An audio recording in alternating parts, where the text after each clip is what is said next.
Alisa Almas dari HMIKI Sipube.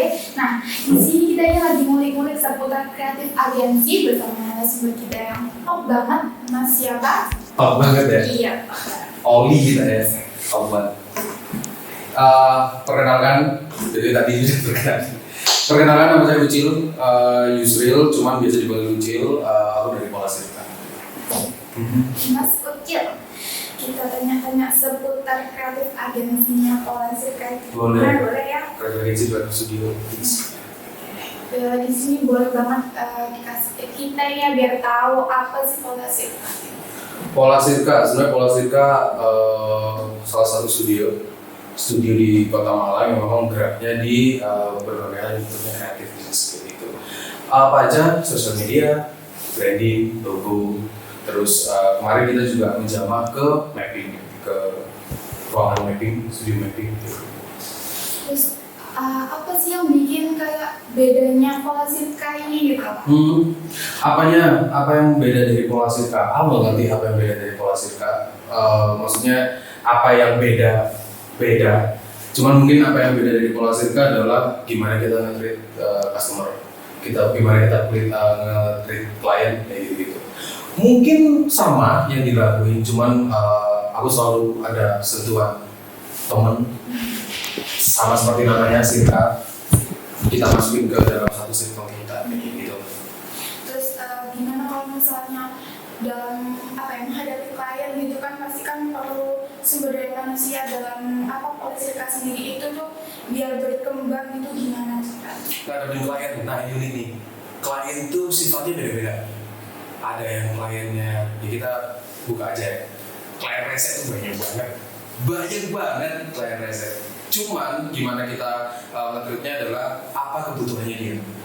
Jadi basic kliennya kenapa kita bisa mungkin sustain sampai sekarang karena kita lihat klien itu butuhnya apa. Dari kebutuhan itu jadi apa sih yang bedanya kita sebagai kreatif agensi atau sama yang bentuknya seni gitu. Karena memang seni sifatnya adalah subjektivitas. Sifatnya memang menurut dia bagus dia di-hire orang karena dia suka seninya. Karena dia suka model bentuk seni yang dia ciptakan. Cuman kalau kita gimana bentuk yang idealis kayak gitu itu penting. Idealis itu buat kita akhirnya punya warna, kita punya nama, kita punya bentuk yang beda dari orang lain. Cuman gimana kita untuk melakukan ini semua karena memang ada hal yang dibutuhin sama kliennya apa sih? Kebutuhannya sejauh apa sih? Kayak gitu. Ini kebutuhan kliennya dulu ya kita lihat. Iya. Ya, kita bukan yang purely ngikutin klien 100%, tapi kita lebih ke kita bisa nggak sih nge-enhance, kita bisa nggak sih bikin apa yang dimau klien itu jadi sesuatu yang lebih bagus, lebih ternyata dipakai, ternyata bisa lebih disukai sama orang-orang mungkin kayak gitu. Jadi kita bikinnya ke sana. Pernah nggak sih misalnya dalam ini kan banyak tren-tren gitu kan terus gimana Polasirka ini buat ngembangin tren-tren itu apa dari spontanitas atau ada referensi? Salah. Spontan atau referensi gitu. Sebenarnya kita percaya kalau misalnya tren itu sifatnya ada namanya circle of trend. Circle of trend itu BTW we both know, kita semua tahu kalau misalnya tren itu sebenarnya berputar. Ada satu circle yang selalu muter terus. Misalnya let's say sekarang tren di IG yang lagi rame apa? Wes Anderson. Oke ya, semua orang pakai Wes Anderson. Gitu kan? Semua pakai Wes Anderson. Kenapa Wes Anderson? Karena Wes Anderson cukup merepresentasi gimana video tahun 90-an akhir 2000-an awal atau bahkan kalau dia tarik mundur dia 80-an circle. Jadi gimana tren itu selalu berputar. Kita nggak bisa gini. Aku pernah baca satu jurnal gitu kalau nyebutin sebenarnya Tuhannya tren itu fashion. Tuhannya tren itu fashion. Fashion itu kita bisa melihat tren maunya kemana itu dari fashion. Fashion orang-orang tahu trennya dari mana? Jawabannya dari yang namanya memori. Jadi gini, kenapa sih kok orang-orang pingin 90-an? Karena dia ada memori ayahnya dulu. Dia ada memori, aku dulu papaku dia gini nih, pakainya kayak gini nih. oh yang di sana keren ya pakai kayak gitu, itu sebenarnya circle of trend. Jaket boom, jaket apa namanya? Varsity jaket mungkin 2000-an tahun 2000 2016 nggak kepake gitu loh. Siapa yang pakai? Orang-orang pasti jaket angkatan tuh gitu kan. Sekarang booming, jeans, celana gombrong, ya kan? Terus cewek-cewek pakai celana yang bawahnya di ini circle of trend. Itu pertama. Kedua, gimana kalau misalnya kita lihat, kita harus ngeliatin kalau pola circle ya. Aku ngelihat tren, bahkan aku sehari aku harus jadi di planku sehari itu, di plan aku sehari ada kayak plan harus ngapain. Aku ada 2 jam buat liatin TikTok doang. Aku ada beberapa, enggak harus 2 jam sih, kadang lebih karena scrolling kan. Ada beberapa jam memang kita aku liatin TikTok. Kenapa TikTok kenceng banget lagi sana? Kalau kamu handle TikTok, kalau kamu tahu trennya TikTok bisa berubah seminggu doang, 2 hari doang. Bisa ganti kan? Itu. Ya. Gitu. Terus gimana sih Mas mengoptimalisasikan aplikasi konten-konten ini tuh biar menarik para klien lain? Optimalisasi, mengoptimalkan sebenarnya ya ini gimana cara kita handle klien. Balik lagi di pertanyaan tadi, klien butuhnya apa? Say the name. Misalnya satu klien ada F&B-nya bentuknya seperti apa? Biasanya kita langsung ada bentuk riset di sana. Oh, klien ini misalnya kebutuhannya untuk anak muda karena kafenya seperti ini. Dipukul mundur lagi. Oh, ternyata anak mudanya spesifik ke cewek misalnya. Ya kita kalau misalnya mau ngambil yang model-model terlalu grunge, terlalu street, cewek mana kan nggak bisa? Enggak jawabannya. Jadi emang gimana cara optimalisasi? Ya kita harus menyesuaikan kayak gitu.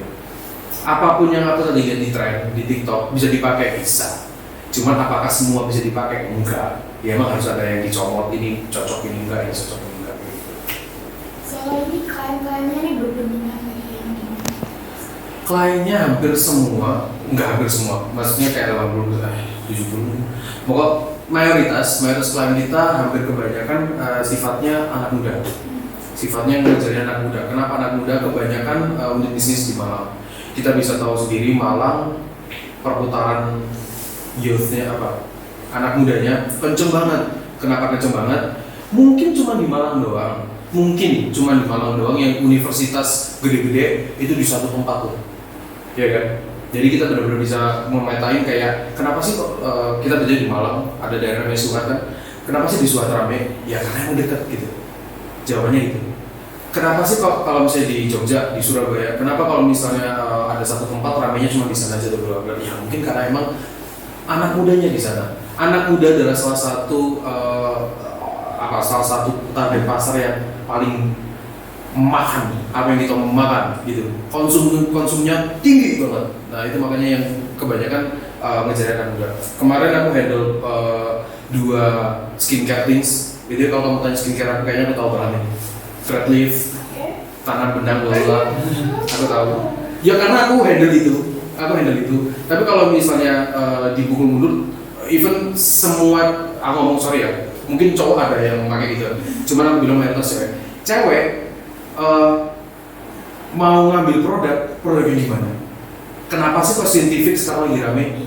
Ya kan? Kenapa kok kemarin kayak model-model yang warna-warni rame? Ya karena emang buktinya seperti itu. Jadi lihat trennya kemana, pasarnya siapa, terus kebisaan atau mungkin produk ini sejauh apa jangkauannya. Itu yang sebenarnya bisa kita enhance dengan kita bisa otak-atik di sana kayak gitu. Apa ini Mas? Kalau kita dalam menghadapi klien gitu, apa pernah masih kayak stuck ke dalam mengembangkan ide gitu Mas? Pernah nggak? Oh sering stuck dalam ide sering, apalagi klien-klien yang emang gini. Banyak klien yang, ini aku buka aja ya, banyak klien sebenarnya produknya belum siap. Enaknya apa? Kita bisa canvassing, kita bisa build produk ini bisa kemana. Cuman kalau misalnya kayak gitu minusnya apa ya? Kita benar-benar harus cari caranya gimana, brainstorming. Kalau aku udah mentok nih ya, aduh mau kemana nih, arahnya mau buat kemana, brainstorming ke siapa, ke teman-teman. Aku sering kok ngobrol sama teman-teman kayak aku sering kayak ngobrol sama teman-teman kayak skincare-mu apa? Kayak gitu misalnya. Aku sekarang pakai Scientific, kenapa? Iya lagi rame di TikTok misalnya. Tapi emang Scientific bagus kok gini misalnya let's say. Iya pakai Scientific kan karena iya kan kemarin nggak bisa jual gratis satu kan, iya kan. Jadi kenapa Scientific? Oh ternyata packagingnya bagus. Oh karena ternyata murah. Oh karena ini. Kenapa sih kok pakai anak-anak sekarang pakai pakai UV yang semprot ya, itu sunscreen yang semprot karena mudah. Kenapa kok bisa mudah? Oh karena semprot. Kenapa kok yang rame semprot? Padahal mungkin semprot bakalan cepet habis tuh. Karena orang-orang sekarang kebutuhannya perlu cepet, perlu apa. Nah itu kan behavior yang bisa kita cari itu. Nah itu sebenarnya. Terus apa sih pernah nggak sih pas dalam kerjasama itu ada satu atau dua orang yang kayak stuck tidak bisa mengeluarkan ide kayak mengeluarkan kreativitasnya itu ada nggak sih? Terus gimana Mas buat ini? Itu dari mana? Dari timku atau dari tim? Kalau dari tim biasanya kalau misalnya stagnasi itu sifatnya karena briefnya nggak lengkap. Itu sulit. Jadi brief nggak lengkap itu mungkin salah satu cobaan buat mereka. Karena apa? Dia bisa bikin ABCDE. Padahal ternyata kliennya nggak maunya ABCDE, dia maunya EFGH misalnya. Makanya itu tugasnya orang-orang yang menghadapi klien. Misalnya kan SDM kita, misalnya let's say desainer kita mintanya dia punya skillnya untuk mendesain itu. Cuman kan bentuk desainnya kan tergantung kliennya setujunya seperti apa. Kita ada ngobrol sama klien bla. Brief itu harus jelas. Jadi kita sebelum ngomongin kita ngelempar tugas ke anak-anak, brief dari klien harus jelas. Itu yang sebenarnya bisa membuat kita akhirnya teman-teman yang di sini jujur ya, aku bukannya gimana, cuman aku jarang banget nemuin ada miss di pola waktu ngadepin klien. Mungkin dari 10 klien, 1 atau 2 klien yang akhirnya misbrief sendiri sebenarnya karena kita jarang ketemu. Terus ternyata mereka masih bingung tentang masalah eksternal lainnya bla bla bla itu sebenarnya banyak variabelnya kan. Itu yang kita brief harus jelas itu sih ini. Dari sini lalu kalau misalnya kayak misalnya briefnya nggak masuk gitu Mas. Nah pernah nggak sih kayak di luar pikiran kita gitu loh buat menghadapinya itu gimana? Misalnya brief nggak masuk, misalnya klien nggak masuk nih, ada satu cara yang gampang sebenarnya. Coba kamu cari di Pinterest, di TikTok atau di apapun dalam bentuk yang konkret, dalam bentuk yang Mas, Mbak, Bu, Pak, ini nih yang lagi rame. Kasih contoh. Mereka mungkin kenapa mereka kebingungan tentang produknya mau taruh mana? Mereka mungkin nggak tahu produknya mau taruh mana. Tugas kita apa? Ngasih tahu. Caranya apa? Ya udah kita liatin aja. Nih yang rame nih. Terus kita punya gimana? Ya ayo kita cari bareng-bareng. The things yang selalu aku pakai adalah misalnya si produk kecantikan nih. Mbak sukanya produk kecantikan seperti apa? Misalnya gitu. Mbak pingin produk kecantikan ini kalau misalnya benchmark, kalau misalnya mau dilihat ke benchmarknya siapa? Dari sana kita bisa lihat, oh ternyata dia ini sukanya kayak gini nih. Dia sukanya yang Korean vape nih, iya kan? Vibe-nya vibe Korean nih. Oh mereka nih sukanya ternyata yang lebih ke luxury nih, luxury yang orang-orang Timur Tengah yang bling-bling bla bla bla. Sedangkan kalau misalnya kalau Asia, Korean kan dia lebih mild, dia lebih kayak putih-putih kayak gitu-gitu kan, maksudnya eksposurnya yang tinggi gitu lah. Beda sama yang kayak misalnya di Timur Tengah yang lebih cool, lebih lah. Itu bisa bantu banget biar memecah stagnasi itu sebenarnya. Gitu. Terima kasih ya Mas. Apa ada closing statement dari Mas? Closing statement. Apa sih maksudku kalau closing statement mungkin salah satunya adalah